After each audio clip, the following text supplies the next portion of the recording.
अभी भी ऑपरेशन सिंदूर जारी है। क्यों ये लोग पहलगाम में आए? घोड़े वालों को बोला कि सिर्फ कपल्स को लेकर के ऊपर जाना, बाकी लोगों को लेके मत जाना। क्यों इन लोगों ने पुलवामा में किया? क्यों इन लोगों ने पार्लियामेंट में किया, मुंबई में किया, एंड सो ऑन। एक स्ट्राइक के अंदर तकरीबन 150 पाकिस्तानी मारे गए। मसूद अजहर के रिश्तेदारों को मारा और वो रो रहा है कि जी मेरे को भी मार दो। तो हमको जड़ दिखाई दे रही है ना, ये हाथ खून से रंगे हुए हैं। जब आप अपने ही किसी भारतीय को पकड़ोगे, 72 हुरों के पास भेजोगे, तो दर्द होगा।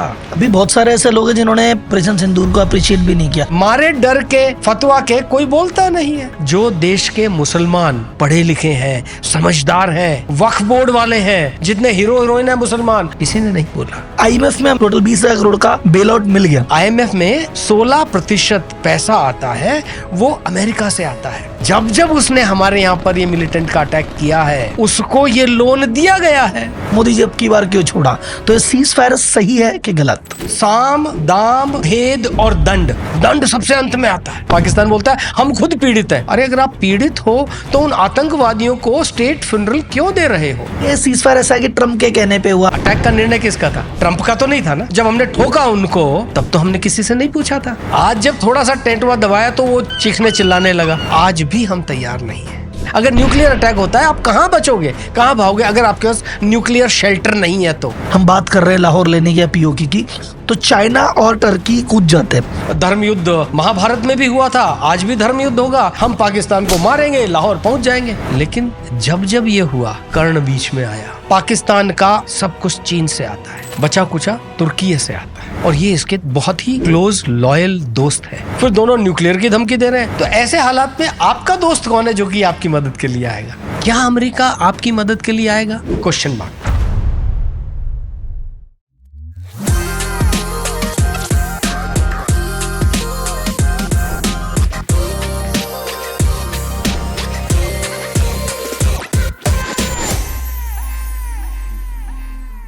भारत पाकिस्तान में सीज फायर क्यों हुआ? ये सही था कि गलत? क्या सीज फायर करके हमने अच्छा कदम उठाया या आगे बढ़ जाना चाहिए था?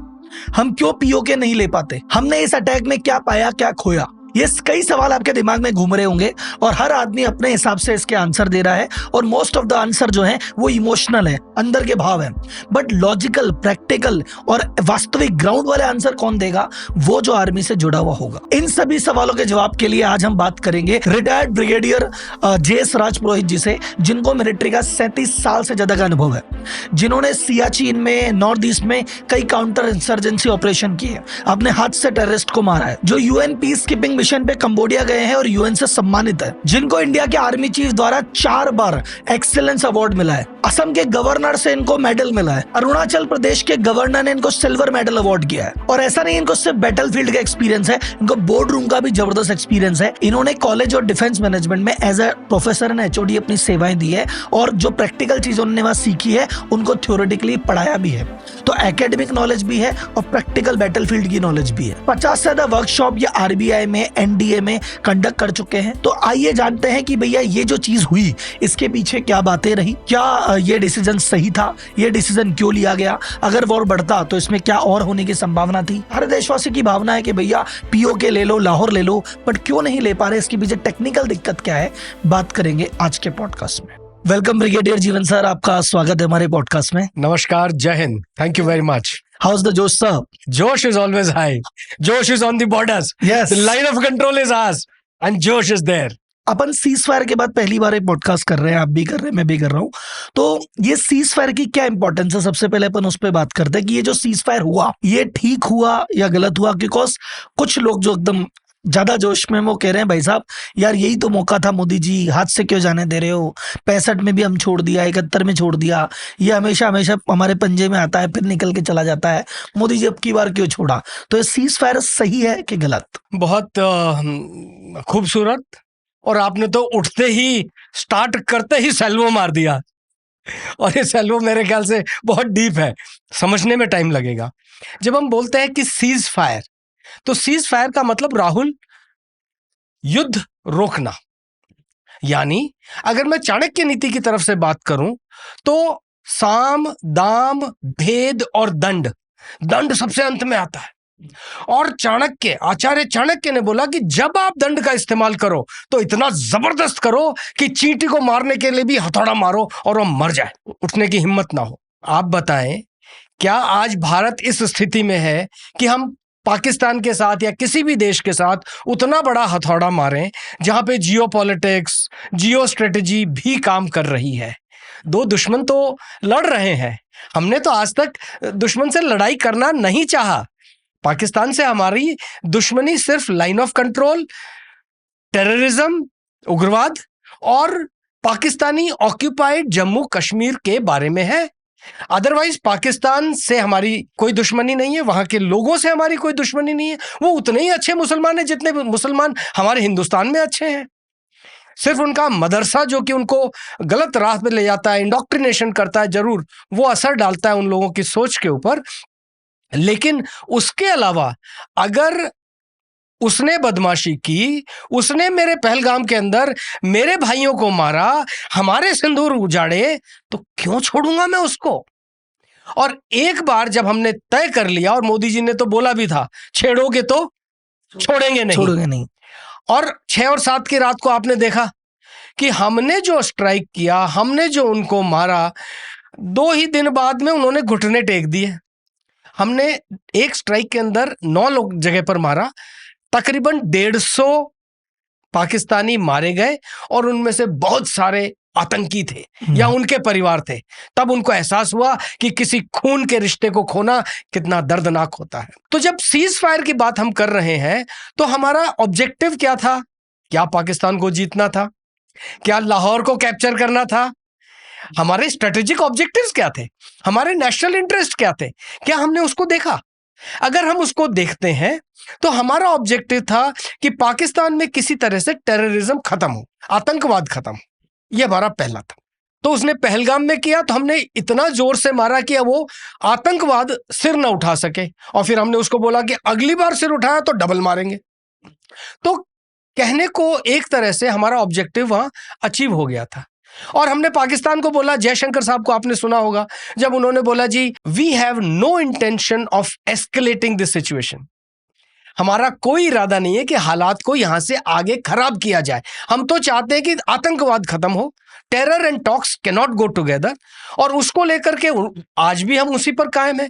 तो जब सीज फायर हुआ तो हमने ये एनालाइज किया। मैं ये डिसीजन मेकिंग अथॉरिटी के ऊपर छोड़ता हूं कि उन्होंने क्या डिसीजन लिया, वो काबिल है इसको करने में। एंड इस चीज़ को मद्देनजर रखते हुए उन्होंने देखा, जी हमारा ये ऑब्जेक्टिव अचीव हो गया है। और इसके अलावा ट्रेडिशनल फोर्सेस के अलावा नॉन ट्रेडिशनल बहुत सारे तरीके हैं जिनसे कि आप गला घोंट सकते हो। तो क्यों जबरदस्ती आप उसको बात आगे बढ़ाते हो? रही बात कि सीज फायर जब हमने बोला, उन्होंने बोला कि ओके नहीं करेंगे, उसके बाद वायलेशन नहीं होना चाहिए। अगर एक बार शांति की बात कर रहे हो तो शांति की बात करो। और आप और हम शांति प्रिय लोग हैं, हम नहीं चाहते कि किसी और का छीन करके खाएं। हम तो देने में विश्वास रखते हैं। सही बात है। तो इसको मद्देनजर रखते हुए मैं देखता हूं कि ये मेरी सोच है कि सीज फायर एक बिल्कुल सही और अच्छा डिसीजन है। इसको कौन कैसे इंटरप्रेट करता है वो उसकी चॉइस है, लेकिन देश के हित में जो होना चाहिए मेरी समझ से ये एक अच्छा डिसीजन है। सर इसमें 2 सवाल है, मैं एक एक करके पूछता हूँ। पहला सवाल कि चलो सीज फायर ऐसे होता कि उन्होंने इनिशिएट किया कि आप प्लीज हाथ जोड़ लिए कि माफ कर दो हमें, हमने कहा जाओ तुम्हें माफ किया, हमारे बीच की रहती तो शायद कहते हैं हमारा दिल बड़ा है। लेकिन ये सीज फायर ऐसा है कि ट्रम्प के कहने पे हुआ, अमेरिका के कहने पे हुआ। तो कई लोग ये भी कह रहे हैं कि यार हम अमेरिका की क्यों सुन रहे हैं, अमेरिका क्या हमें कब तक चलाएगा, अमेरिका की पाकिस्तान तो चलो दबेगा सुनेगा, हम तो थोड़ा सा अब अमेरिका की क्यों सुन रहे हैं, हमने रशिया वाले मैटर में नहीं सुनी, 71 में इंदिरा गांधी ने ना सुनी, तो अब मोदी जी अमेरिका के कहने पे क्यों काम हो रहा है, तीसरा आदमी हमारे बीच में क्यों बोल रहा है, ये एक एंगल हो रहा है। तो इस पे एक क्लैरिफिकेशन, इंटेलिजेंट क्लैरिफिकेशन चाहिए, क्योंकि हमारी सारी बातें इमोशन में बहके हो रही है। तो एक लॉजिकल आदमी चाहिए जो हमें संभाले। इंटेलिजेंट का तो पता नहीं, लेकिन मैं प्रैक्टिकल चीज आपको जरूर बता देना चाहता हूं। 22 अप्रैल को इन्होंने घिनौना कुकृत्य किया था, है ना। 23 तारीख, 24 तारीख, 25 तारीख के स्टेटमेंट्स देख लीजिए, आप पूरे विश्व के स्टेटमेंट देख लीजिए। लोगों ने बोला जी बहुत घिनौना काम हुआ है। यूनाइटेड नेशंस ने बोला जी आपको लड़ाई नहीं करनी चाहिए। चाइना ने बोला जी हमें टेररिज्म से नफरत है, वो उसको खत्म करना चाहिए। ठीक है, ये सब बातें चल रही थी। तब किसी ने नहीं बोला कि मोदी जी आप किसकी सुन रहे हो। अमेरिका ने भी बोला था तब कि जी डोंट फाइट, है ना, और वर्ड्स टू दैट इफेक्ट। और जब हमने अपना निर्णय लिया, अटैक का निर्णय किसका था? ट्रंप का तो नहीं था ना, हमारा निर्णय था। और अब जब सीज फायर का निर्णय था तो वो किसका निर्णय था? तब भी लोगों ने बोला था मत करो मत करो, एस्केलेट मत करना जी, शांति से बात कर लो। जब हमने ठोका उनको तब तो हमने किसी से नहीं पूछा था। जब हमने 6 और 7 की रात को मारा, अगले दिन सुबह ट्रंप का स्टेटमेंट था, उनके डिफेंस सेक्रेटरी मार्को रूबियो का स्टेटमेंट था, चीन का स्टेटमेंट था, और 7 की सुबह ही हमारे फॉरेन मिनिस्टर ने, जयशंकर साहब ने, कम से कम 7 से 10 विश्व की जो टॉप इकोनॉमीज है, टॉप कंट्रीज है, उनसे डिप्लोमेटिकली अपनी सारी सिचुएशन बताई कि हालात ये थे, आपको 22 मालूम है, हमने अभी ये कर दिया है और हम आगे एस्केलेट नहीं करना चाहते। ये बात उन्होंने उस दिन ही कही थी, सबको कही थी, एंड एवरीवन एग्रीड। तब भी एंटोनियो साहब, यूएन सेक्रेटरी जनरल का स्टेटमेंट था कि भाई प्लीज डिसएंगेज, डोंट एस्केलेट, इसको बढ़ाए मत। हमने कहा ठीक है। पाकिस्तान ने क्या किया? अगर बढ़ाना नहीं था तो पाकिस्तान ने भी कहना था जी ठीक है। उन्होंने उसकी बजाय हमारे पर ड्रोन भेजे, तुर्की के दिए हुए, हमारे पर PL-15 मिसाइल फेंकी, चीन की दी हुई। अब क्या हम उसको खा करके चुप बैठ जाए क्योंकि एंटोनियो ने बोला है, अमेरिका ने बोला है या चीन ने बोला है? हमने ऐसा नहीं किया, हमने विश्व की नहीं सुनी, हमने अपना निर्णय लिया कि अच्छा तुमने ये ड्रोन से अटैक किया है तो हम तुमको जवाब देंगे। और 7 को दिन में हमने उनके 9 ठिकाने निपटाए। एयरबेस से उड़ा दी काफी, तो 9 एयरबेस हमने उड़ाए, वो आपको मालूम है, नॉर्थ टू साउथ। अब बात यहां पर भी रुक सकती थी, और जब ये जनाजे की कहानी निकली और आपको मालूम है कि जितने भी मिलिटेंट्स थे और उनके साथी थे, उनके रिश्तेदार थे, इनको जब जनाजा ले जाना था तो नमाजे जनाजा पढ़ा जाता है। उस नमाजे जनाजा के अंदर उनके आर्मी के ऑफिसर्स, पुलिस के ऑफिसर्स, पॉलिटिशियंस, आम आवाम सब खड़े थे। स्टेट फ्यूनरल दिया था, kind of state funeral, Pakistan का झंडा लपेटा हुआ। ये क्या हो रहा है भाई साहब? मतलब जिस मिलिटेंट को और जिस मिलिटेंसी या टेररिज्म को, उग्रवाद को आप बोलते हैं कि जी हम भी पीड़ित है, पाकिस्तान बोलता है हम खुद पीड़ित है। अरे अगर आप पीड़ित हो तो उन आतंकवादियों को स्टेट फ्यूनरल क्यों दे रहे हो? विश्व ने कुछ नहीं बोला, हमने बोला कि क्यों दे रहा, हमने आइडेंटिफाई किया। और जो ये FATF है, जहां पे कि पाकिस्तान को खुद टेररिस्ट स्टेट घोषित किया जा सकता है, ये इसके लिए काफी बात है। और इसको लेकर के जब ये आगे की बात चली, और 8 को उन्होंने किया, 9 को उन्होंने किया, अगर आपको मालूम हो 8 को उन्होंने हमारी 36 जगह पर 300 से 400 ड्रोन मारे, 9 को उसने 26 जगहों पर 200 से 300 ड्रोन मारे। एक दिल्ली पे भी खबर थी, दिल्ली में मिसाइल मारी उन्होंने, वो तो खैर हमने न्यूट्रलाइज कर दी। ये रिपोर्ट्स चारों तरफ से आ रही थी। तो ऐसे हालात के अंदर युद्ध कब समाप्त होगा, ये निर्णय कौन लेगा? जब हमने पहले किसी से नहीं पूछा और आज जब हमने निर्णय लेना है, बहुत लोगों ने पेशकश की, सऊदी अरेबिया ने बोला, कतार ने बोला, UAE ने बोला, अमेरिका ने बोला कि हम मध्यस्थता कर देंगे। हमने किसी की नहीं सुनी, बल्कि हमारे डिफेंस मिनिस्टर ने बार बार सबको बताया। रोजाना सुबह और शाम हमारी प्रेस ब्रीफिंग होती थी, सारे विश्व को बताया जाता था कि हमारा ऑफिशियल स्टेटस ये है। मीडिया जो भी बोले, लोग जो भी बोले, लेकिन जो हम देश की तरफ से सारी दुनिया को बताना चाहते हैं वो प्रेस ब्रीफिंग के जरिए मिस्री साहब ने और कर्नल कुरैशी ने और विंग कमांडर व्योमिका ने बताई, ये सारी दुनिया को बात बताई और दुनिया ने एक्सेप्ट की। रही बात प्रॉपर उस डे की भी, सीज फायर एक्सेप्ट करेंगे या ना करें, इसके अंदर 2-3 मेरे मत है कि क्या हमने अपना ऑब्जेक्टिव हासिल कर लिया। हमारा ऑब्जेक्टिव था पहलगाम की दर्दनाक हादसे का बदला लेना। बदला तो लिया, आप इस बात को मानते हैं? तो क्या मैं समझूं कि हमारा बदला आज के लिए हो गया, पहलगाम का बदला ले लिया? लंबा बदला कि उग्रवाद खत्म करना है, वो बाद में लिया जा सकता है। आज की तारीख में तो काम हो गया ना। आप पूरे साल का राशन पानी एक ही दिन तो घर में नहीं उठा के रख लेते, धीरे धीरे लाते हो, करेंगे, धीरे धीरे करेंगे। तो ये निर्णय हमारा था। इस निर्णय में मदद जो यूएस ने किया कि उनके प्रेसिडेंट ने 2 बार स्टेटमेंट दिया डी एस्केलेशन का। He said I am fully committed to assist and help, और भविष्य में भी मैं करूंगा। मार्को रूबियो ने दोनों फॉरेन मिनिस्टर से बात की, पाकिस्तान के फॉरेन मिनिस्टर इशाक दार से बात की, उन्होंने कहा जी कर देंगे। हमारे फॉरेन मिनिस्टर, हमने कहा हमारा तो पहले से ही स्टांस ये था, कोई नया स्टांस तो हमने लिया नहीं है, हम तो पहले से कह रहे हैं कि जी हम ये करेंगे, एस्केलेट नहीं करना चाहते, अब बाकी पाकिस्तान पे। इस सब के बाद भी निर्णय किसका था? हमारा था। हमारी सीसीएस बैठी, हमारी डेमोक्रेटिक लोकतांत्रिक प्रणाली ने बैठ करके डिसीजन लिया, वहां पे कोई अमेरिकन मौजूद नहीं था।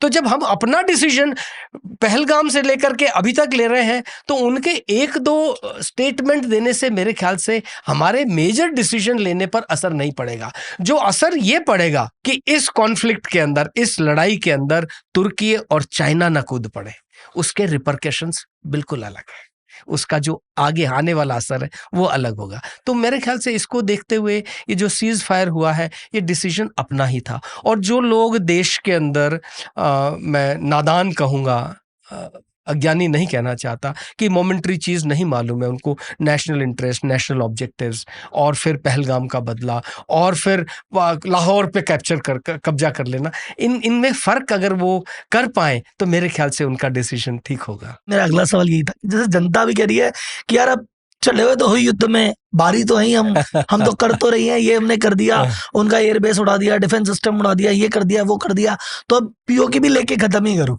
क्यों है लाहौर क्यों नहीं ले लेते, ये क्यों नहीं ले लेते? तो ये जो आप नादानियां जो लोग कर रहे हैं, तो इसके पीछे वो टेक्निकल कारण क्या? जैसे मान लो पीओके से अब हम कहते हैं हमारी सेना कैपेबल है कि यार अगर हमारे पास जितना असला बारूद या जितनी हमारी कैपेबिलिटी है, अगर हम चाहे तो पीओके ले सकते हैं, पर टेक्निकल कारण क्या है कि हम ये नहीं ले रहे या नहीं उस पर काम कर रहे हैं? बहुत अच्छा सवाल। मैं सिर्फ जो सिक्योरिटी एंगल है उसको आउट रखूंगा, और जो ओपन मीडिया, ओपन अरीना के अंदर इंफॉर्मेशन अवेलेबल है, मैं उसके लिहाज से आपके साथ शेयर करूंगा। मैं पहला सवाल अपने आप से ये करता हूं कि क्या मैं पाकिस्तान को लाहौर या पूरा पाकिस्तान ऑक्यूपाइड जम्मू कश्मीर कैप्चर करने की कंडीशन में है? क्या मैं इस काबिल हूं? हम जो नॉर्मल रेशो बोलते हैं 1:3 या 1:9 का रेशो बोलता है, उसके हिसाब से भी लगाएं और कन्फ्रंटेशन करें और पाकिस्तान को डिफीट कर दें, और फिर हम पूरा पीओके कैप्चर कर लें, लाहौर कैप्चर कर लें। इतना ये सब करना, मैं आपको एक कंपैरेटिव एग्जांपल देना चाहूंगा। गाजा के अंदर 20 लाख लोग हैं, गाजा की लंबाई चौड़ाई आपको मालूम है, ठीक है, और इजराइल के पास सारा असला है, क्या वो कर पाए? वो पाकिस्तान से बड़ा तो नहीं है ना। तो अगर हम उस प्रोपोर्शन में भी लें, तब भी ये एक समझदार डिसीजन नहीं होगा। और दूसरा, हमारा विवाद किससे है? पाकिस्तान से है क्या? हम तो सब बोल रहे हैं पाकिस्तान और पाकिस्तान की जनता से हमारा विवाद नहीं है, हमारा विवाद है उग्रवाद से। तो उग्रवाद को मारो ना, आप क्यों उसके लड़ाई के उन दाव पेच में जाना चाहते हो? और लड़ाई के अलावा भी और बहुत सारे तरीके हैं जिनसे कि ये सब हासिल किया जा सकता है। अगर आपको मुझसे लड़ाई करके ही मुझसे कुछ लेना है, तो उसमें कुछ नुकसान आपका भी हो सकता है ना।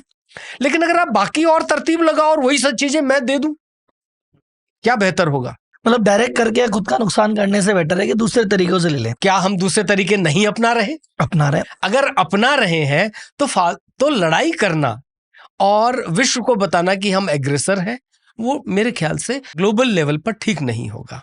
और जो अचीव हम करना चाहते हैं ऑब्जेक्टिव, वो हम करेंगे, जरूरी नहीं कि आज ही करेंगे। आप देखिए ना, पहलगाम का जो हमला हुआ, उसको प्लान करने में उनको कितना टाइम लगा होगा। इन्फिल्ट्रेट किया उन्होंने, वेट किया उन्होंने, सिंपैथाइजर्स इकट्ठे किए, यहां तक कि घोड़े वालों को बोला कि सिर्फ कपल्स को लेकर के ऊपर जाना, बाकी लोगों को लेकर मत जाना। तो आप देखिए कितना सिस्टम सेट किया है, तब उतने कपल वहां पर आए और उनको फिर उन्होंने मारा। तो अगर हमने ऐसा ही करना है तो उसके लिए बहुत ज्यादा प्लानिंग और बहुत ज्यादा सपोर्ट चाहिएगा। और फिर ये है कि जैसा कि मिडिल ईस्ट में हुआ, ये वॉर ऑलमोस्ट रीजनल लेवल पर पहुंच गया था। क्या हम एस्केलेट करना चाहते हैं? नहीं, रीजनल लेवल पे क्या आपका नजर, इसमें चीन कूद जाता या तुर्की कूद जाता? क्यों नहीं? चीन का जो सीपेक है, कॉरिडोर है, वो खतरे में है। चीन का ऑलमोस्ट $50 बिलियन वर्थ इन्वेस्टमेंट है वहां पर, 60 से ज्यादा हो गया अभी कुल मिलाकर के। तो इतना इन्वेस्टमेंट वो छोड़ देगा? और दूसरा, चाणक्य ने कहा था कि आपके दुश्मन का दोस्त आपका दुश्मन। कल शाम का बयान है चाइना का कि हम पाकिस्तान के साथ खड़े हैं मजबूती के साथ। उनके फॉरेन मिनिस्टर ने पब्लिक स्टेटमेंट दिया है, हाँ, कि हम पाकिस्तान वांगी के साथ साहब खड़े हैं। ने स्टेटमेंट दिया है कि जी वी आर विद पाकिस्तान। तुर्की ने उसको सारा असला दे ही रखा है, वो इस्तेमाल कर रहा है। तुर्की के 5 हवाई जहाज कराची में उतरे थे यही सब देने के लिए। चीन ने ये स्टेटमेंट दिया है। तो आप क्या समझते हैं कि आप अकेले ही सब कुछ करके आ जाएंगे और कोई और कुछ नहीं करेगा विश्व में? आप देखिए, पैलेस्टाइन को और हमास को बचाने के लिए भी कितने लोग आ गए थे, ईरान तक चालू हो गया था। तो यहां क्यों नहीं होगा? होगा। तो ये सब समझ करके हमको we need to think globally, act locally. क्योंकि एक्चुअली अगर हम आगे बढ़ते और चाइना आता उधर से तुर्की आता, फिर हमारे भी 2-4 आते, तो ये अलग लेवल पे चली जाती चीज। हमारे वाले नहीं आते तो हमको वैसे नुकसान होता, और अगर हमारे आते तो फिर ये तो वर्ल्ड वॉर 3 की तरफ क्या पता हम बढ़ जाते। तो इसलिए चाहता है कि भैया थोड़ा सा इसको रुको। तो भी आपने कहा कि चलो ठीक है, सीधी लड़ाई मत लड़ो। सीधी लड़ाई लड़ने में सामने वाले का नुकसान होता है, पर हमारा भी नुकसान होता है। और तरीके काम में लो जिससे हमारा नुकसान बिल्कुल ना हो, सामने वाले का हो। तो उन्हीं तरीकों में से एक तरीका है जैसे इंडस वाटर ट्रीटी, सिंधु का जो समझौता है, उसके बारे में बताइए। एक तो कि वो है क्या चीज एक्चुअली, और प्लस क्या वो अभी सीज फायर के चक्कर में उस पर हम यू टर्न मारेंगे, या जो हमने डिसीजन ले लिया पानी रोकेंगे, रोक के रहेंगे। चलिए इसको इंडस वाटर ट्रीटी को समझते हैं पहले। ये 1954 में शुरू हुआ था। अंग्रेजों ने एक ऑफिसर लगाया था और उसने पूरा सर्वे करके कि पानी की बांट कैसे होगी। 1960 तक आते आते ये सारा मसला तय हुआ कि जी 3 पानी उधर जाएगा, 3 नदियों का पानी पाकिस्तान में जाएगा, 3 हमारे पास में रहेगा। और वर्ल्ड बैंक उसके अंदर बीच में था। 9 साल तक वर्ल्ड बैंक इसके अंदर रहेगा। उसके बाद वर्ल्ड बैंक का लीगल कोई रोल नहीं रहेगा।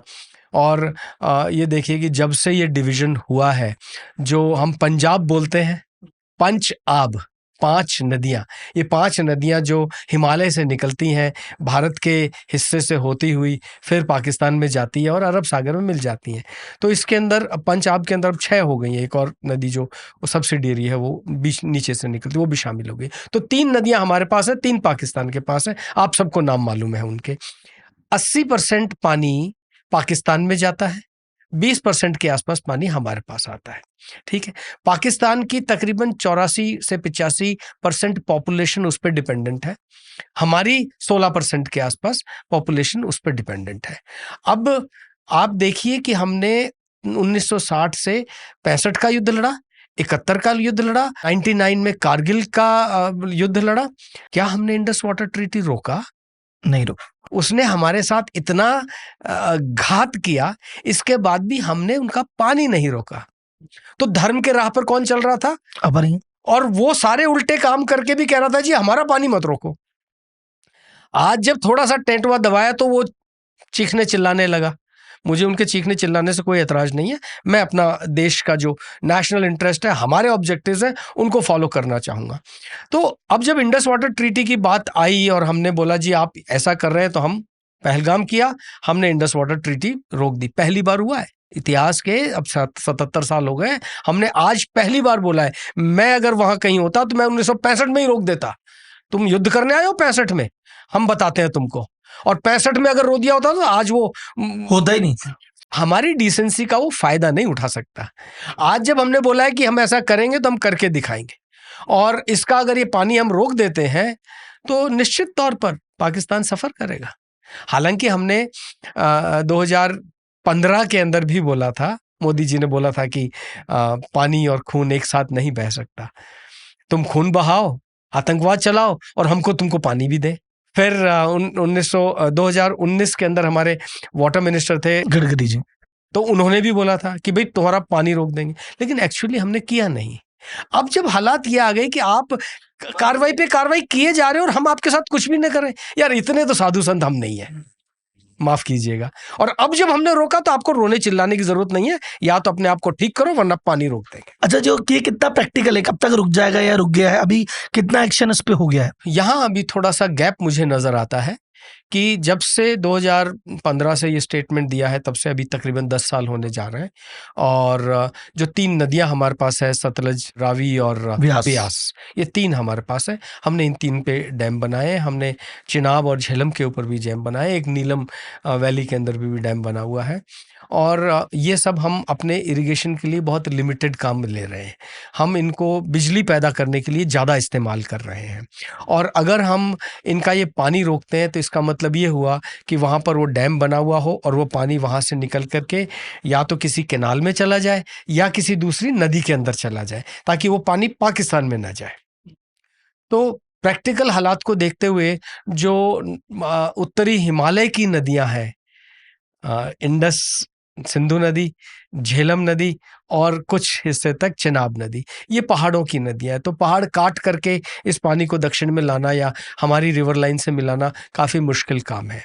लेकिन जो साउथ वाली 3 नदियां हैं, उन सब के अंदर हमारे डैम है, हरिके डैम है, फिरोजपुर वाला डैम है। इन सब से पानी डाइवर्ट करके बहुत आसानी से, थोड़े से एफर्ट के साथ में इंडस वाटर को सारे इस पंजाब की नदियों को लेकर के हम अपने इंदिरा गांधी कैनाल में डाल सकते हैं या दूसरी कैनाल्स में डाल सकते हैं। जो हमारे इंडस वाटर ट्रीटी के कमिश्नर थे, उनका खुद का स्टेटमेंट आया कि इसको डाइवर्जन में तकरीबन 6 से 7 साल लगेंगे। तो अगर हम पूरी व्यवस्था के साथ काम करते हैं और 100% अप्लाई करते हैं, तब मैं उनकी बात से सहमत हूँ कि 6 से 7 साल लगेंगे। मैं कोई उसका एक्सपर्ट नहीं हूँ, लेकिन जो एक्सपर्ट ने बोला है वो ओपिनियन मैं आपके साथ शेयर कर रहा हूँ। जैसे आज हमने कहा कि तुमने घटना करी तो बोला आज से पानी बंद और कल से पानी बंद हो जाए, वो स्थिति में 6-7 साल अभी लगेंगे। आप घर पे ताला लगा करके ये नहीं कह सकते जी पानी बंद, हाँ, उसमें समय लगेगा, उसमें टाइम लगेगा, but that is okay, that is part of the process. But कम से कम हमने कमिट कर दिया और दिशा में काम चालू कर दिया, दैट इज मोर बड़ी बात यह है कि डिसीजन लिया, निर्णय लेना और उस पर काम शुरू कर देना, ये अपने आप में बहुत बड़ी बात है। मीडिया की जो रिपोर्टिंग थी भाई, INS विक्रांत वहां पहुंचा, कराची में ये हो गया, कराची पोर्ट को बर्बाद कर दिया, और ये इस तरह की खबरें चल रही थी। और उसको जब भी एक्सपर्ट्स वगैरह कुछ जो थे या मीडिया के जो लोग थे, कह रहे अब विक्रांत आ गया, अब तो ये होगा, अब तो वो होगा, अब देखना क्या कर देगा, अब देखना ये कर देगा। तो INS विक्रांत की क्या भूमिका है अपने इंडिया पर्सपेक्टिव से, उसके बारे में थोड़ा डिटेल में बताइए। मैं INS विक्रांत से आपको भारतीय नौसेना की तरफ ले चलता हूँ, क्योंकि INS विक्रांत भारतीय नौसेना का एक हिस्सा है। इस पूरी कवायद के अंदर नौसेना का क्या रोल था, अगर हमको ये समझ में आ जाए तो मेरे ख्याल से विक्रांत का रोल भी समझ में आ जाएगा। जब भारतीय सेना, थल सेना और वायु सेना इधर काम कर रही थी, तो जो नौसेना का रोल अरब सागर की ओर से था, तो उन्होंने जो मिसाइल दागी वो INS विक्रांत से दागी। उनका रोल था कि अरेबियन सी जो है, अरब सागर को डोमिनेट करना और वहां से जितने भी ऑफेंसिव एक्शन लेने हैं वो ऑफेंसिव एक्शन लेना। तो यहां आपका पॉइंट आता है, कराची की इंपॉर्टेंस क्या है, उसका पोर्ट का इंपॉर्टेंस क्या है और विक्रांत ने क्या किया।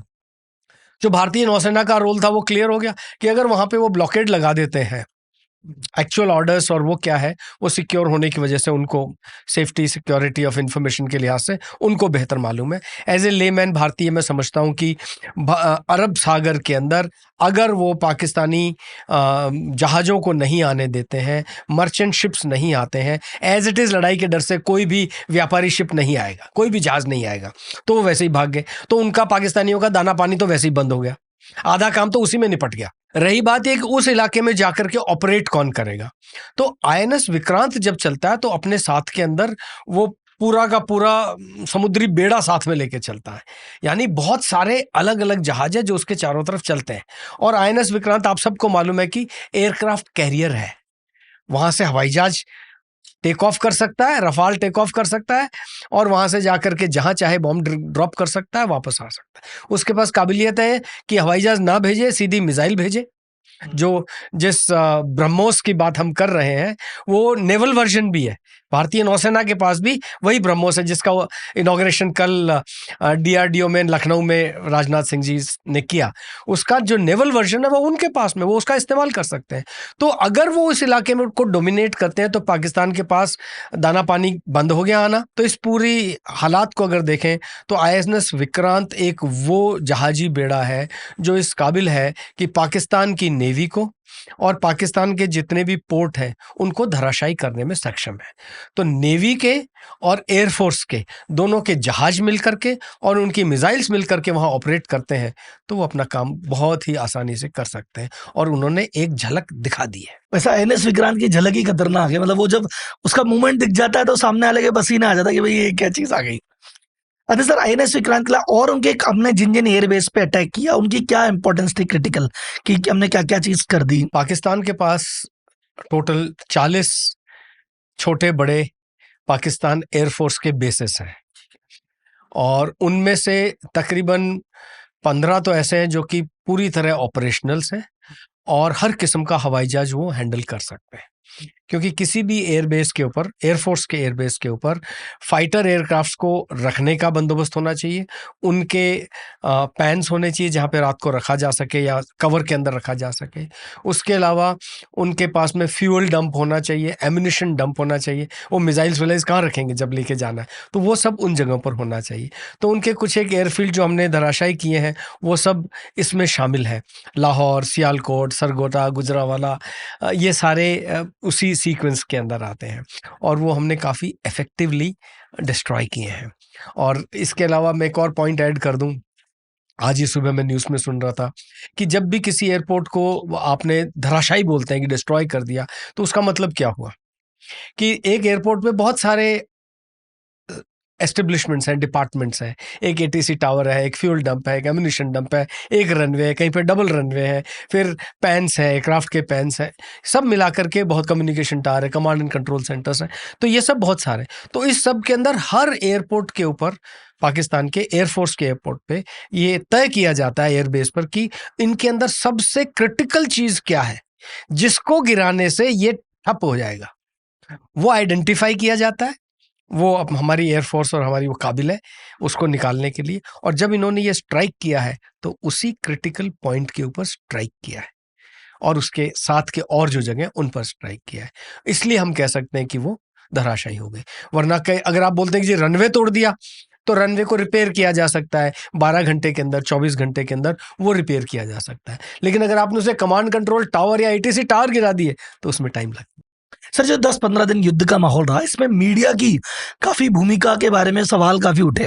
वो एक जो स्पेशली जो एक रात थी, 8 तारीख की रात थी शायद, जब उन्होंने हम पे अटैक किया था, तो उस रात को किसी मीडिया उसने इस्लामाबाद पे कब्जा कर लिया था, किसी ने लाहौर पे कब्जा कर लिया था, किसी ने कराची पोर्ट उड़ा दिया था, किसी ने कहा था इमरान खान के समर्थक रोड पे, किसी ने आसिफ मुनीर को गिरफ्तार करवा दिया था। तो इतनी तरह की जो रिपोर्टिंग हुई, इसके पीछे मतलब पहली बात, क्या ये ठीक थी? 1 सेकेंड, अगर ठीक नहीं थी तो क्या इस पे गवर्नमेंट एक्शन लेती है, नहीं लेती है, या मीडिया को कुछ भी कहने की छूट है? बहुत ही टेक्निकल क्वेश्चन है, क्योंकि ये सीधा देश की सुरक्षा से जुड़ा हुआ है।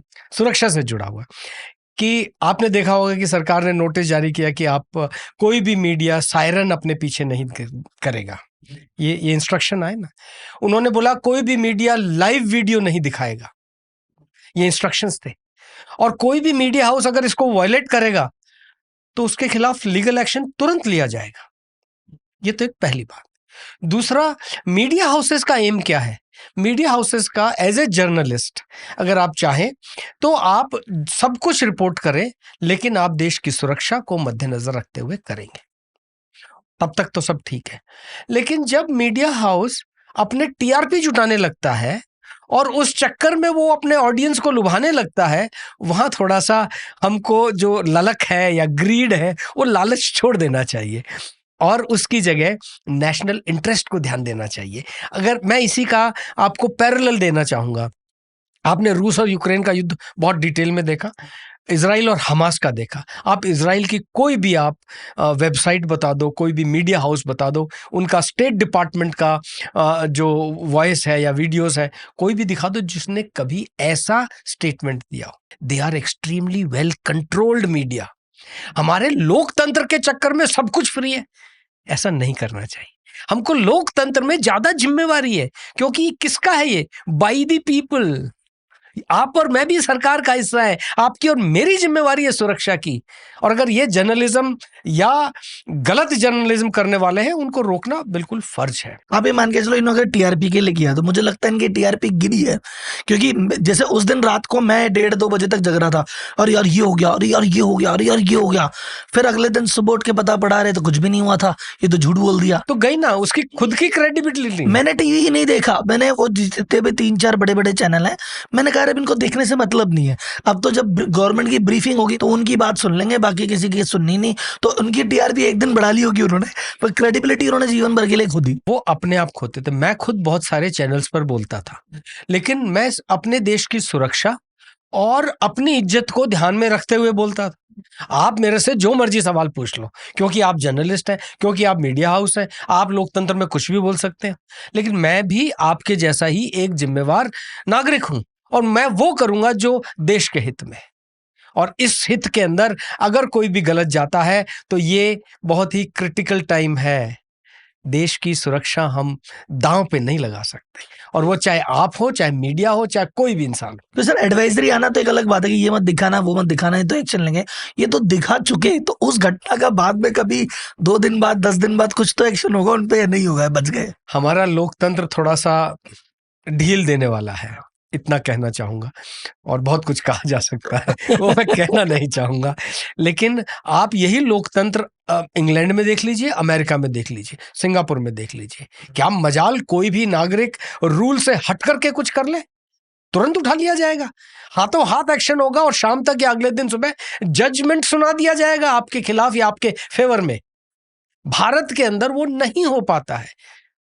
इसके बहुत सारे कारण हैं, मैं कारणों में नहीं जाना चाहता, लेकिन हमारा लोकतंत्र बहुत ही स्लो लोकतंत्र है, जिसको कि हमको एक्टिवेट करने की जरूरत है। और आपकी और मेरी भूमिका बहुत ज्यादा ही इंपॉर्टेंट हो जाती है।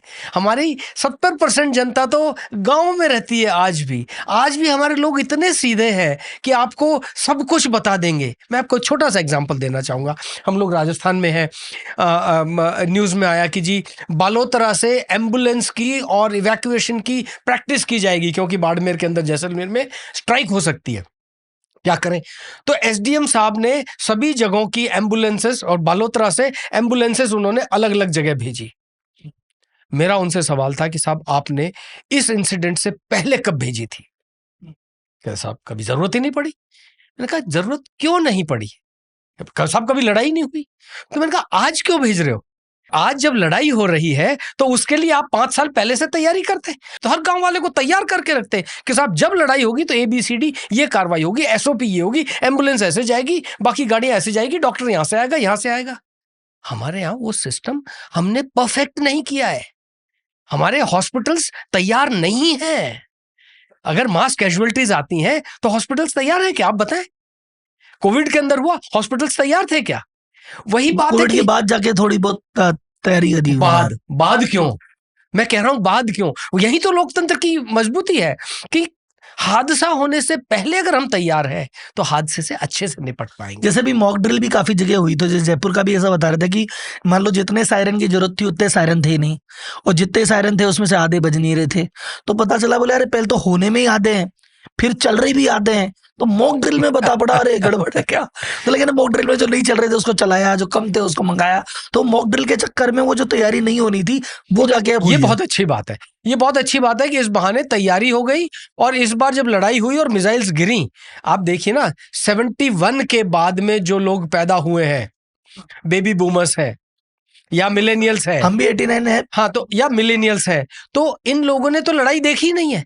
मैं 71 में 8 साल का था और मैं जोधपुर में था, और वो यही फायर होना और एनिमी एयरक्राफ्ट आना और बॉम्ब गिराना, हमारा ट्रेंचेस में भागना आज भी मुझे उतना ही अच्छे से याद है। लेकिन जब मैं कंपेयर करता हूँ, आज जब मैं इस एज में आ गया हूँ कि मैं कंपेयर कर सकता हूँ, तो मैं कंपेयर करता हूँ कि यार तब भी हम तैयार नहीं थे, आज भी हम तैयार नहीं है।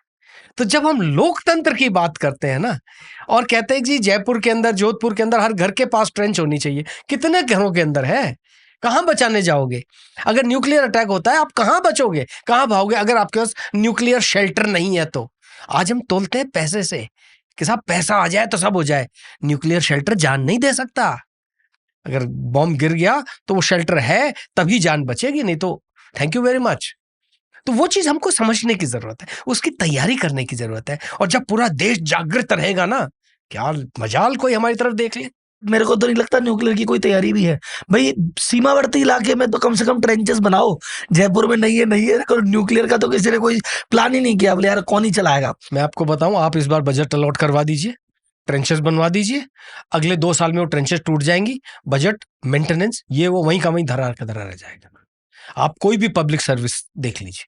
तो जब तक हमारी गवर्नेंस ठीक नहीं होगी तब तक हम सही लोकतांत्रिक राष्ट्र नहीं बन सकते। वो एक चलता है एटीट्यूड सब में कि हाँ कोई बात नहीं, चलता है, देख लेंगे, हो जाएगा, देखी जाएगी, बाद में देखते हैं, ये वाली बात है। और क्या शांति के समय तो ये चल सकता है कि जी चलो आज नहीं कल दिखा देंगे, युद्ध में नहीं चल सकता जहां पे जान खतरे में है।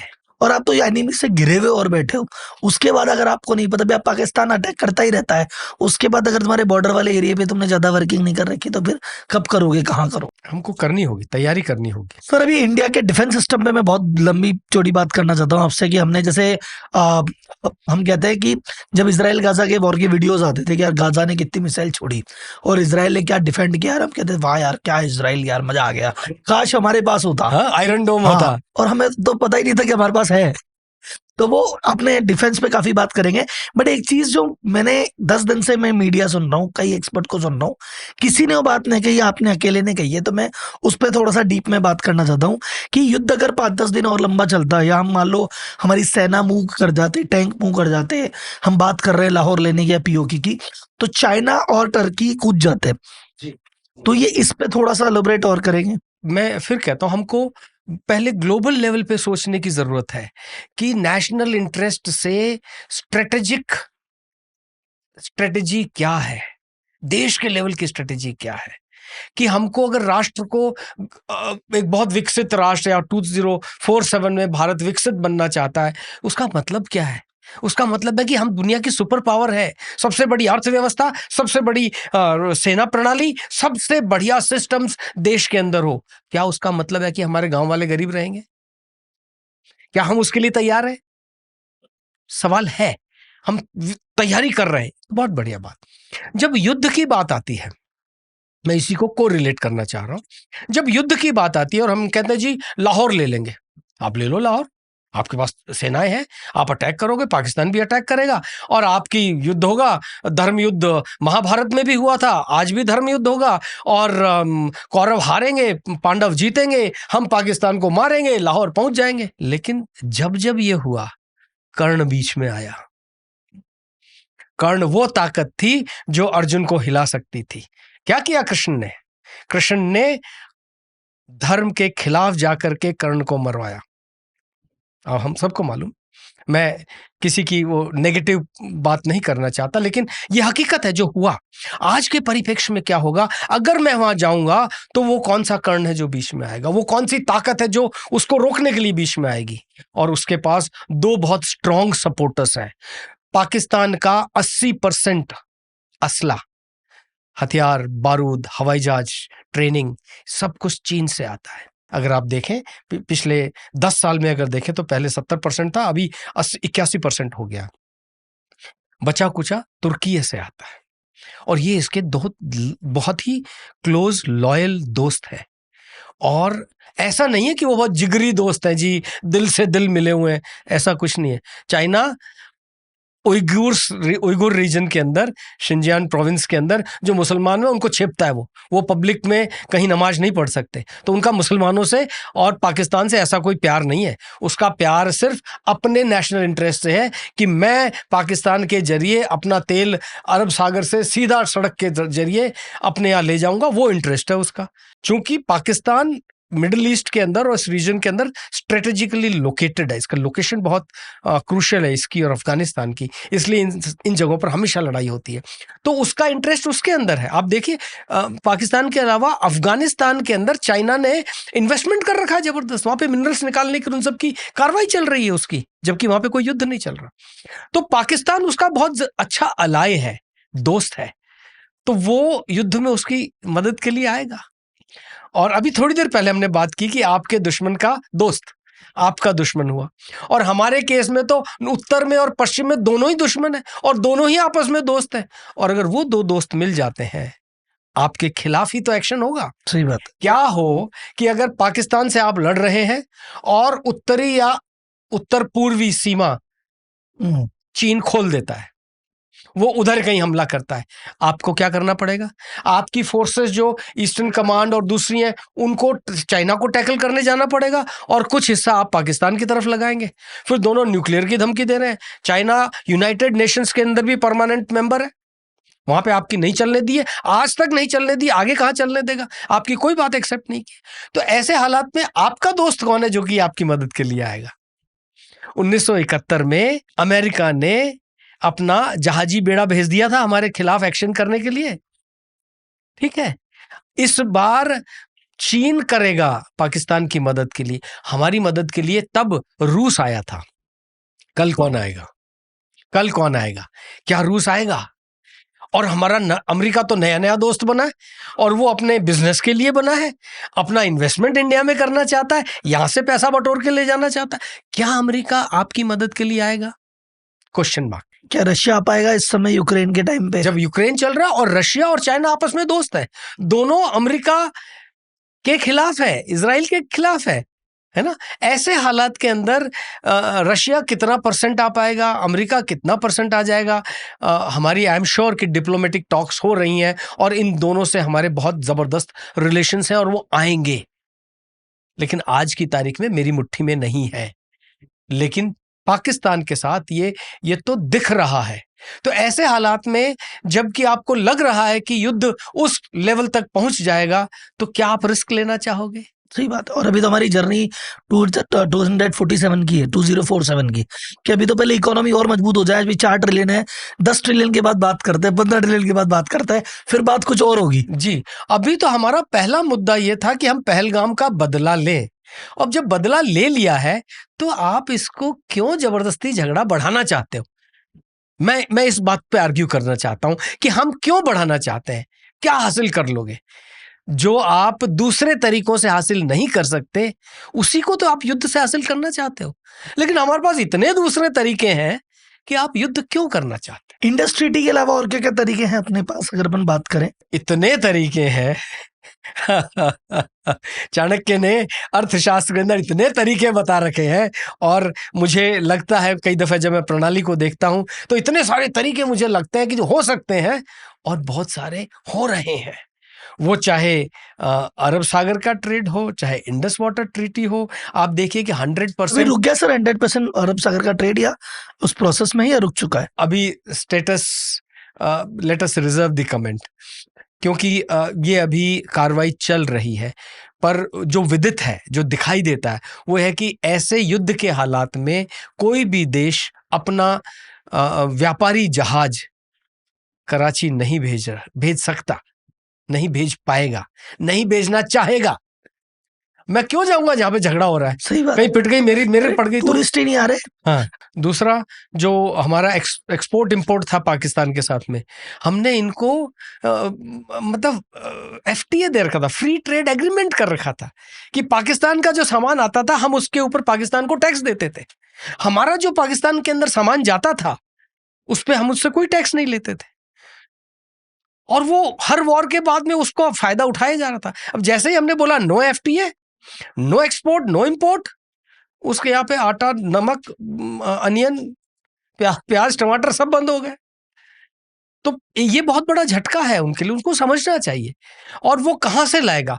हिंदुस्तान से आ नहीं रहा, समुद्र से आ नहीं रहा, अफगानिस्तान के पास खुद के पास खाने को नहीं है, और जितने ऊपर सेंट्रल एशियन रिपब्लिक्स हैं, उज्बेकिस्तान, अजरबैजान, कजाकिस्तान, उनसे पाकिस्तान के रिश्ते बहुत अच्छे नहीं है, सारे पहाड़ी और वो इलाके हैं। तो कहां से आएगा? और आएगा तो महंगा आएगा तो बहुत महंगा आएगा। तो ऐसे हालात के अंदर हमेशा अच्छा रहेगा कि पाकिस्तान अपने भले के लिए काम करे।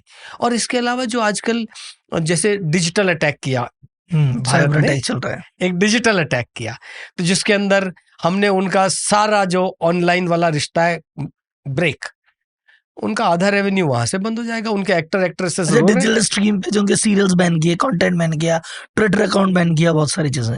तो ये सब इतने प्रभावी है जिनका कि असर पाकिस्तान पे पड़ेगा। लेकिन हमको ये देखने की जरूरत है और हमको प्रोटेक्ट करने की जरूरत है खुद को, कि चीन हमारे साथ वही सब कर सकता है। So we have to be very careful, very balanced, very calculated in our approach to manage Pakistan. Sir, ये जो बीच में न्यूक्लियर की धमकी देते थे, जरा से कुछ होते हम ये कर देंगे, और फिर अभी इतना पिट रहे हैं 5-7 दिन से, फिर ये उसकी बात ही नहीं करते। तो ये क्या गीदड़ धमकी है या कुछ कर भी सकते हैं जीवन? ऐसा ये वैसी बात है जैसे थोड़ी देर पहले आप बोल रहे थे कि बहुत सारे हिंदुस्तानी हैं, एंटी मोदी, एंटी गवर्नमेंट वाले हैं, वो बोल रहे जी लाहौर जाओ जी, मोदी जी मौका खो दिया जी। ये वही बात है कि भाई आपके पास न्यूक्लियर है, ठोक देंगे, मार देंगे। लेकिन जब हकीकत सामने आती है ना, और आप देखते हो कि न्यूक्लियर अगर उसने एक बॉम्ब का इस्तेमाल कर लिया, पहली बात तो उसके अपने दोस्त चाइना उसको परमिट नहीं करेगा वो करने। वो कहता है तुम क्यों इस्तेमाल कर रहे हो, मैं हूं ना, तो वो इस्तेमाल नहीं करेगा। नंबर 2, जितने भी न्यूक्लियर स्टेट्स हैं या जो जो रूस, अमेरिका और बड़े पांचों परमानेंट मेंबर्स हैं यूएन के, वो लोग ही इजाज़त नहीं देंगे। और उनके न्यूक्लियर साइट्स की बाकायदा मॉनिटरिंग होती है। अगर कुछ भी हरकत होती है ना, तुरंत पकड़ लिया जाता है कि नो मूवमेंट। और जब ऐसी हालात के अंदर पाकिस्तान इस्तेमाल भी करना चाहे तो नहीं कर सकता है। बाकी जो उनके एमपी पार्लियामेंट के अंदर खड़े होकर के और हिंदुस्तान को धमकियां दे रहे थे, वो कोई बात नहीं, उनकी तसल्ली के लिए ख्याल अच्छा है गालिब। मैं इनके तो कोई धमकी दे रहा है, कोई रोने लग जाता है। इनके तो अलग अलग चीजें तो हैं। पर ये इस्तेमाल करना is to my appreciation is not an option. अच्छा सर, अपन अब इनके न्यूक्लियर को छोड़ते हैं, अपन अपने हथियारों की बात करते हैं। जो मेरा सवाल था कि हमारे पास भी आयरन डोम है, हमें तो पता ही नहीं था। हमारे पास सुदर्शन चक्र भी है, हमारे पास बहुत सारी चीजें हैं। तो ये हमने पिछले 5-10 सालों में बहुत ज्यादा ग्रोथ करी, डिफेंस की मैन्युफैक्चरिंग भी हमने बढ़ाई। तो क्या क्या ऐसी कैपेबिलिटीज हमारे पास है जो उनके पास नहीं है, या अपन बोले कि अपन क्या क्या चीजें अपने सुपीरियरिटी डिफेंस पार्ट पे अपन ने हासिल की है? 1971 की जब लड़ाई हुई थी, तब हमारे पास कोई एयर डिफेंस नहीं था, अपना कोई एयर डिफेंस सिस्टम ही नहीं था। और अगर वो पाकिस्तानी हवाई जहाज आके अटैक करता है तो उसके ऊपर था कि जो अटैक करने वाला पायलट कितना कुशल है जो सही टारगेट पे बॉम्ब गिरा दे। हमारे पास सिस्टम नहीं था कि हम उसको गिरा पाए। अगर पाकिस्तान के हवाई जहाज हमने गिराए तो डॉग फाइट के अंदर गिराए। ठीक। उसके बाद से 1980 के बाद से हमारे पास एयर डिफेंस सिस्टम हमने लेना शुरू किया, और Zu-23 और L-70 और ऐसे इस किस्म के हथियार थे जो हमारे पास तब भी थे, और हमारी उनके पास पूरी तैयारी होती थी। लेकिन 1980 के दशक के बाद अनफॉर्चुनेटली हमको कभी उसको इस्तेमाल करने का मौका ही नहीं मिला। अभी पहली बार मौका मिला जिसको हम दिखा पाए। तो ये 80 के दशक से हमारे पास थे और हम इनका इस्तेमाल कर सकते थे, पर कभी मौका नहीं मिला।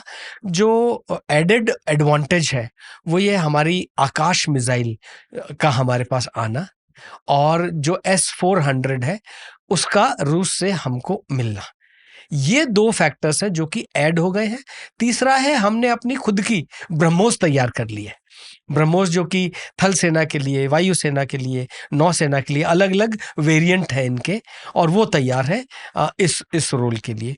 तो अब जो ये हमारे पास S-400 के लॉन्चर्स हैं या बाकी दूसरे हथियार हैं, ये इस काबिल है कि दुश्मन को पहचान सकें और उनको मार सकें। कहने का मतलब दुश्मन कौन? ये हवाई दुश्मन। हवाई दुश्मन कौन? उसका ड्रोन है, उसकी मिसाइल है, उसके फाइटर जेट्स हैं। ये 3 ही है। इन तीनों को काबू करने के लिए हमारे पास ये एडिक्वेट है। एरोप्लेन और मिसाइल, एंटी मिसाइल, इसके लिए S-400 काफी है, आकाश काफी है। जितने ड्रोन्स हैं, आकाश एंड S-400 इज सेम, बस वो रशिया से है और ये हमारा है, ऐसा कुछ? वो हमने अपनी ब्रह्मोस बनाया है। आकाश थोड़ा सा अलग है, इससे इंडिजिनस है। तो जो ड्रोन्स की कहानी सुनाता हूँ कि उसने इतने ड्रोन मारे लेकिन एक भी सफल नहीं हुआ जी। ज्यादा से ज्यादा उनकी वो परखच्चे हमारे लोगों ने लेके खूब सोशल मीडिया पे दिखाए। मैं सिंपल सी आपको काबिलियत बताता हूँ कि हमारी एक गन है जो कि 10 किलोमीटर तक कोई भी टारगेट आता है उसको मारने में काबिल है।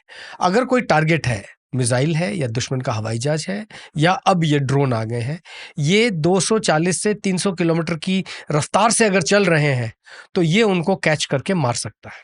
ये काबिलियत हमारे पास है। अगर 300 किलोमीटर की स्पीड से कोई ऑब्जेक्ट जा रहा है तो ये इसको मार सकता है। ड्रोन की स्पीड है 40 से 50 किलोमीटर प्रति घंटा, तो आप समझ लीजिए। सही बात है, ड्रोन तो हम कभी भी निपटा तो देंगे। मतलब ड्रोन्स की स्पीड से 5-6 गुना ज्यादा स्पीड चलने वाले फ्लाइंग ऑब्जेक्ट को अगर हम गिरा सकते हैं तो ड्रोन को गिराना काफी आसान है। और इस वजह से ऑल अलोंग जहां जहां जब जब उन्होंने ड्रोन फेंके, मिसाइल फेंकी, वो असफल हुए, क्योंकि हमारा ये जो एयर डिफेंस सिस्टम जो 1980 से हमारे पास है। और इसके अंदर एक बात और है कि भारतीय थल सेना के पास में एयर डिफेंस की कोर है, एक पूरा कोर ऑफ एयर डिफेंस है, जिसकी जिम्मेवारी है कि एक सर्टेन हाइट तक जो हवाई इलाका है उसके प्रोटेक्शन की जिम्मेवारी इस कोर की है। ठीक है, जब ये ऑपरेट कर रहे होते हैं तो इस इलाके में कोई हेलीकॉप्टर नहीं उड़ सकता, कोई हवाई जहाज नहीं उड़ सकता, कोई और हमारा आर्टिलरी फायर नहीं करेगा, तो वो जोन उनको दिया जाता है। और उसके ऊपर का जो इलाका है उसके एयर डिफेंस की जिम्मेवारी एयरफोर्स की है। तो एयरफोर्स के पास भी एयर डिफेंस सिस्टम है और थल सेना के पास भी एयर डिफेंस सिस्टम है। अब दो लोग जब मिल करके पाकिस्तान के पीछे लग गए तो कौन माइकल लाल घुस सकता है? और उनके पास है वो चाइना का दिया हुआ टूटा फूटा। काश ऐसा होता, लेकिन पाकिस्तान के पास काफी इफेक्टिव एयर डिफेंस सिस्टम है, बताना चाहूंगा। HQ-9 और HQ-16 उनके पास दो है और HQ-9 बहुत इफेक्टिव है, बहुत इफेक्टिव है। चाइना का कारगिल के अंदर, हाँ, कारगिल के दौरान और उससे पहले जो उन्होंने हमारे टारगेट्स हिट किए वो उनकी वजह से किए थे। प्लस रूस का दिया हुआ S-300 पाकिस्तान के पास है, 400 हमारे पास है। तो ऐसा नहीं है कि पाकिस्तान बिल्कुल ही डिवॉइड है, उसका एयर डिफेंस काफी मजबूत था। और ये हमारे लिए बहुत जरूरी था कि सबसे पहले उनके रडार और एयर डिफेंस को डाउन करना, ताकि अगर हमारी मिसाइल जाती है, हमारा हवाई जहाज जाता है, तो हमारे पास कंप्लीट सुपीरियरिटी होनी चाहिए एयर की। हमारे हवाई जहाज हमारी जब चाहे जिसको कर सके। तो जो हमने 7 तारीख को अटैक किया था, एकदम प्रिसीजन अटैक, जहां चाहा वहीं किया, उसको उड़ाया, सब चीज बढ़िया की, तो वो एयर डिफेंस के बावजूद करी ना अपन ने। जी, उन्हीं को तो उड़ाया। हमारा एम था कि उनके एयर डिफेंस को खत्म करें। और एक जो आपने लॉइटरिंग एम्युनिशन का नाम सुना होगा, लॉइटरिंग एम्युनिशन वो मिसाइल है जो कि यहाँ से फायर हो जाती है और वहाँ ऊपर हवा में रहती है, और जहाँ से भी पाकिस्तान के इलाके में कोई रडार सिग्नेचर मिलता है, कोई रडार एक्टिवेट होता है, फ्रीक्वेंसी उसको मिलती है, वो सीधा उस फ्रीक्वेंसी को पकड़ता है और वहाँ पे जाके अटैक करता है, उसको कोई नहीं रोक सकता। तो ये जो इस्तेमाल किया हमने, ये हमारे रामबाण थे। तो मेरा एक सवाल मेन की, ऑपरेशन सिंदूर स्टार्ट हो गया और अभी वायुसेना के चीफ का बयान था कि अभी भी ऑपरेशन सिंदूर जारी है। अब मुझे एक चीज है, सीज फायर हो गया, उसके बाद ये बयान है सीज फायर के बाद।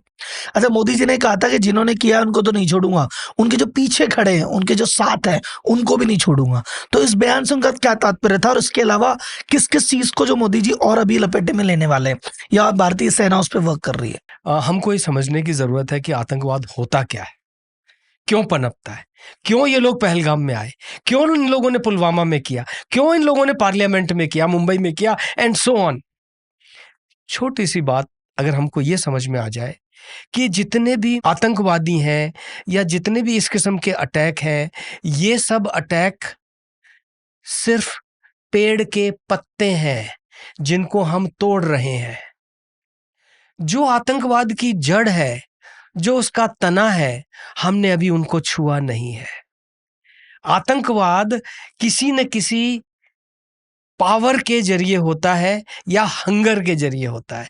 भूख है, गवर्नेंस नहीं है, तो मैं सरकार के खिलाफ डंडा लेके खड़ा हो जाता हूँ, गन लेके खड़ा हो जाता हूँ। नॉर्थ ईस्ट की जो इंसर्जेंसी है वो इसी पे बेस्ड है। कश्मीर की इंसर्जेंसी पावर पे बेस्ड है, फॉरेन सपोर्ट पे बेस्ड है।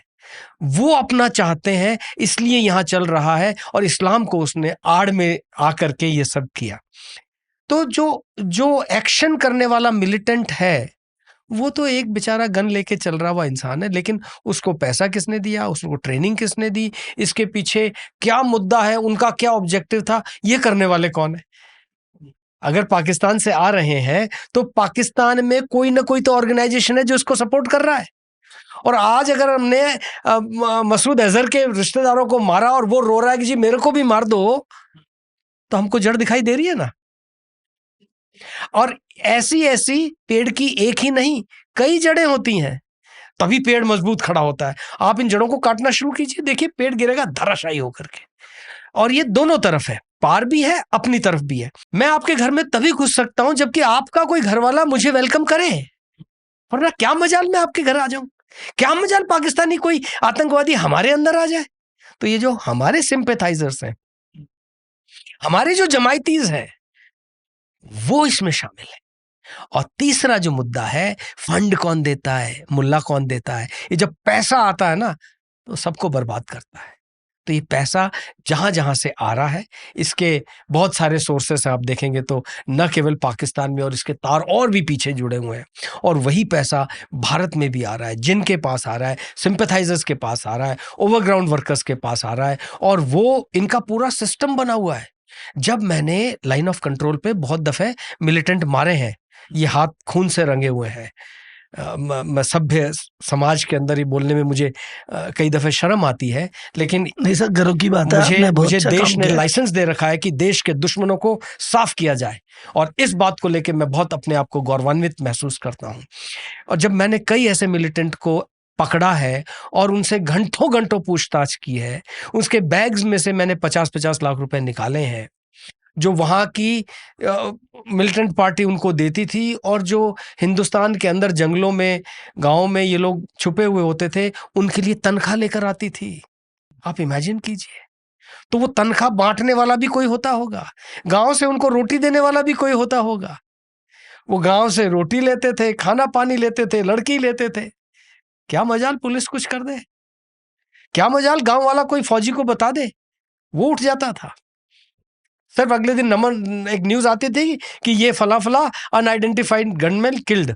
मतलब अंदर है कुछ लोग भी ये पनप रहे हैं, तो नहीं कुछ पनप नहीं, सकते। बहुत है। ये जो पैसा आ रहा है, सड़क से आ गए, मतलब बस से आ गए, धीरे धीरे उग्रवादी यहाँ तक आ गए, तो इस सब के पीछे हमको बहुत सुदृढ़ होकर के, देश के तौर पे बहुत दृढ़ता और फोकस होकर के इसको एक्शन में आना पड़ेगा। ये इतना आसान खेल नहीं है, क्योंकि जब आप अपने ही किसी भारतीय को पकड़ोगे और जेल में करोगे या लटकाओगे या 72 हुरों के पास भेजोगे, तो दर्द होगा।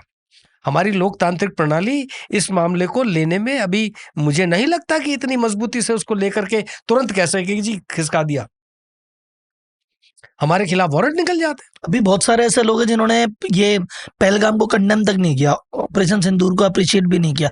बहुत सारे ऐसे लोग हैं, इन्फ्लुएंशियल लोग हैं। मैं तो खुल के बोलता हूं, मैंने टेलीविजन पे भी बोला कि अगर आप सच्चे भारतीय हैं, हिंदू, सिख, मुसलमान, ईसाई, जो मर्जी हो, सच्चे भारतीय हो, तो झंडा लेके निकलो और हाथ उठा करके बोलो भारत माता की जय और पाकिस्तान की ऐसी तैसी।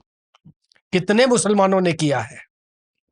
मैं फिर बताता हूं, चाहे वो पॉलिटिशियंस हो JNK के, या मुसलमान पॉलिटिशियंस हो जो हेड्स हैं, गुरु हैं, इनके देश में किसी ने नहीं किया। जो देश के मुसलमान जिंदा दिल हैं, पढ़े लिखे हैं, समझदार हैं, किसी ने नहीं किया। वक्फ बोर्ड वाले हैं जिनके पास, मुसलमानों के पास पावर है, किसी ने नहीं किया। जितने हीरो हीरोइन है मुसलमान, बोलते हैं छाती तोड़ करके कि मोदी जी आपने 56 इंच दिखाया है, हम भी आपके साथ हैं, बोले तो सही। किसी ने नहीं बोला। क्यों? सबको अपनी जान प्यारी है।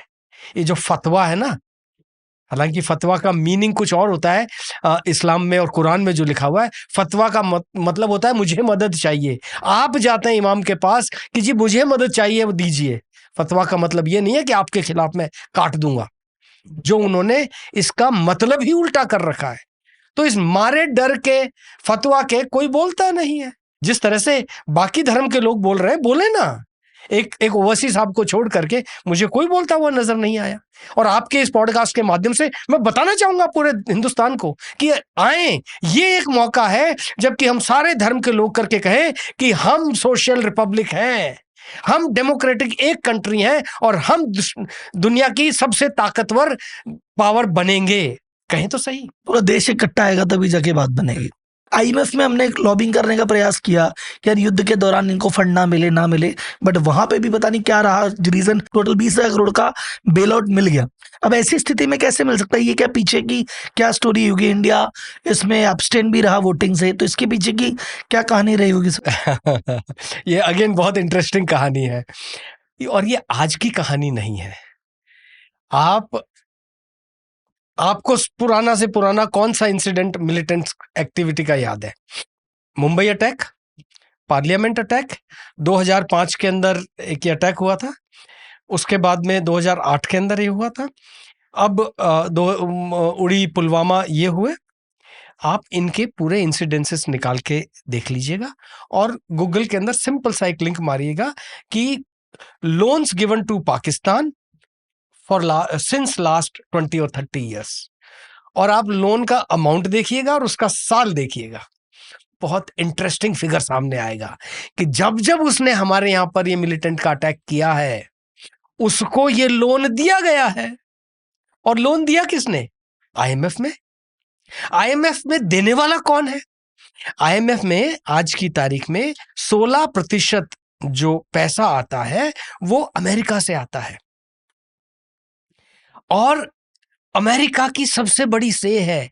बाकी जितने भी लोग हैं मिला करके 6-7% बनते हैं, 7% मिलते हैं। बाकी सारा विश्व जो आईएमएफ में पैसा कंट्रीब्यूट करता है, और जो जितना देगा उतना बड़ा दानी है, उतना ही उसका पावर है उसके अंदर हाँ या ना कहने का।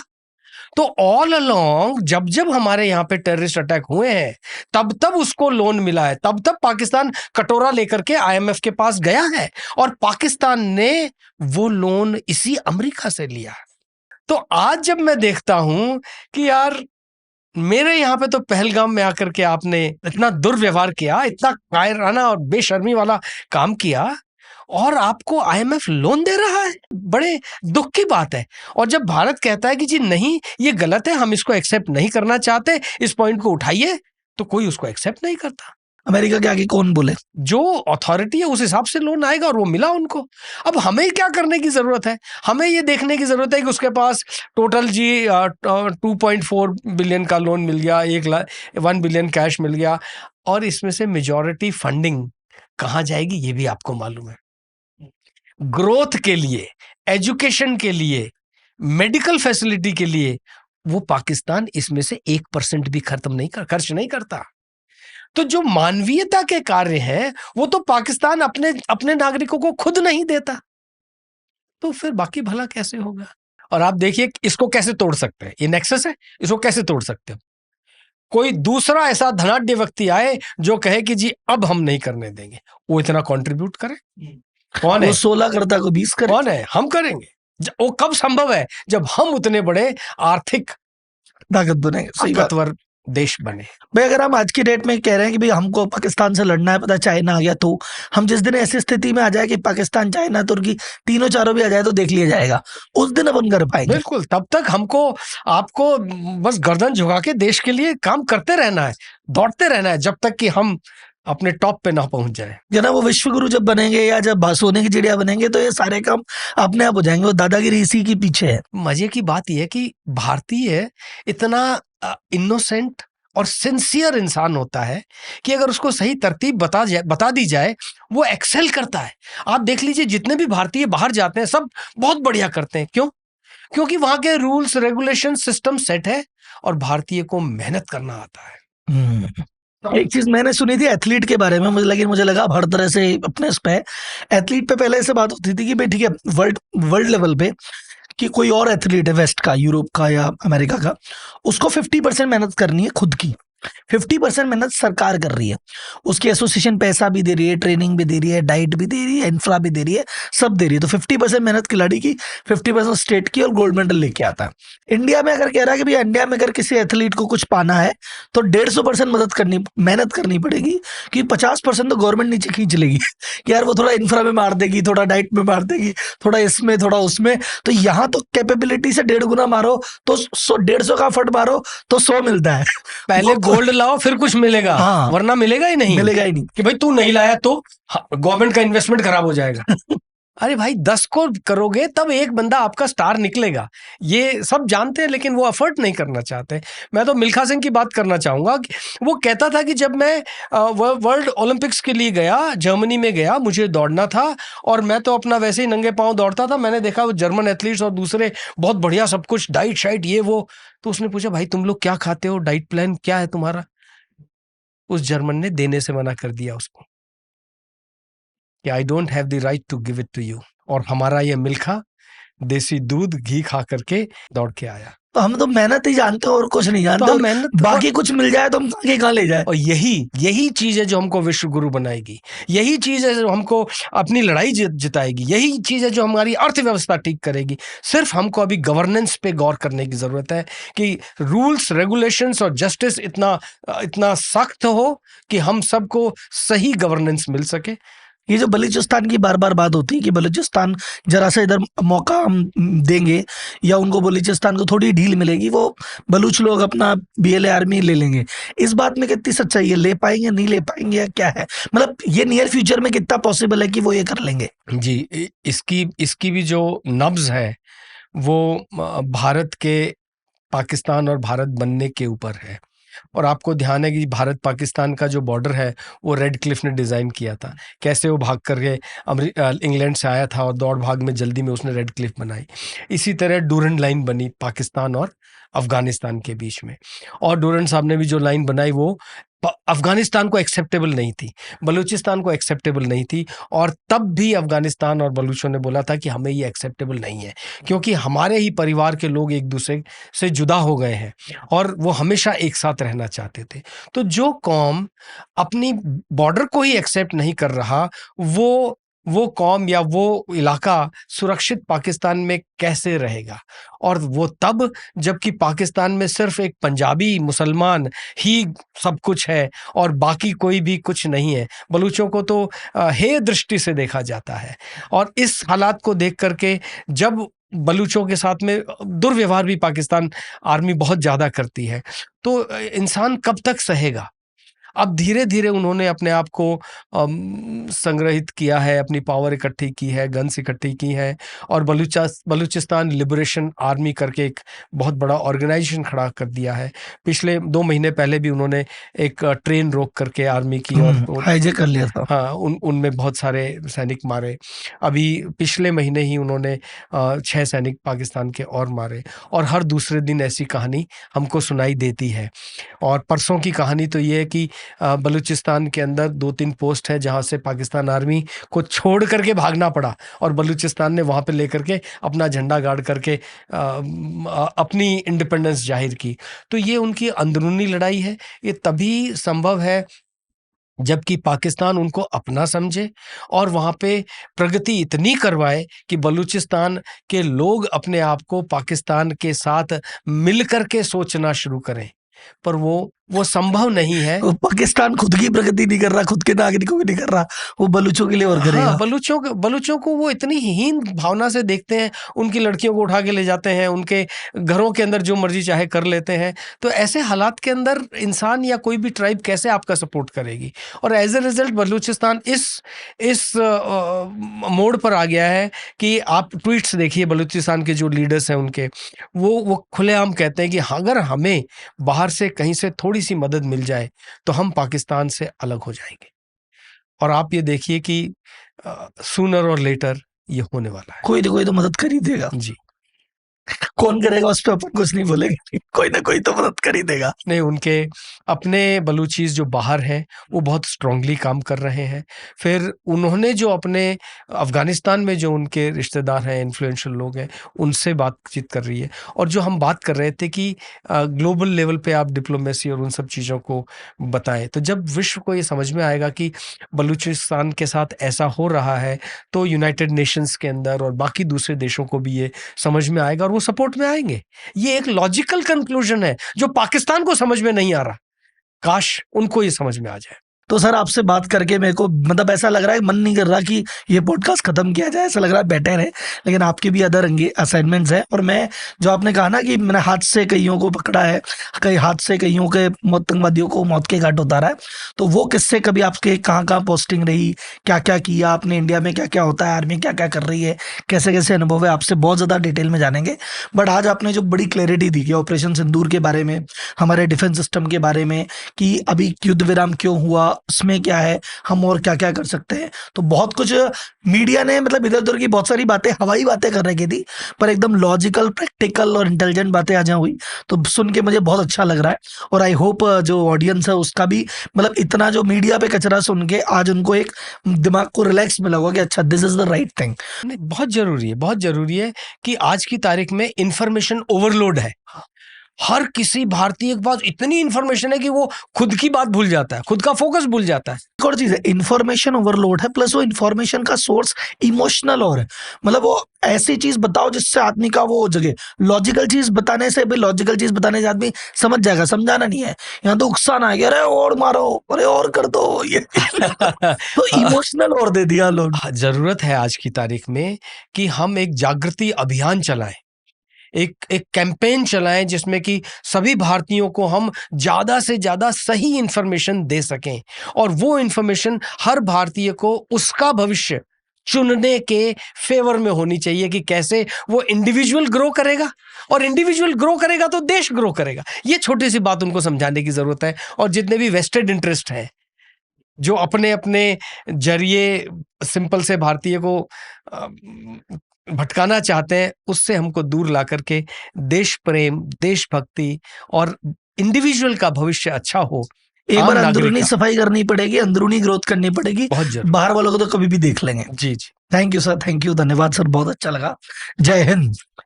Thank you very thank much. You sir.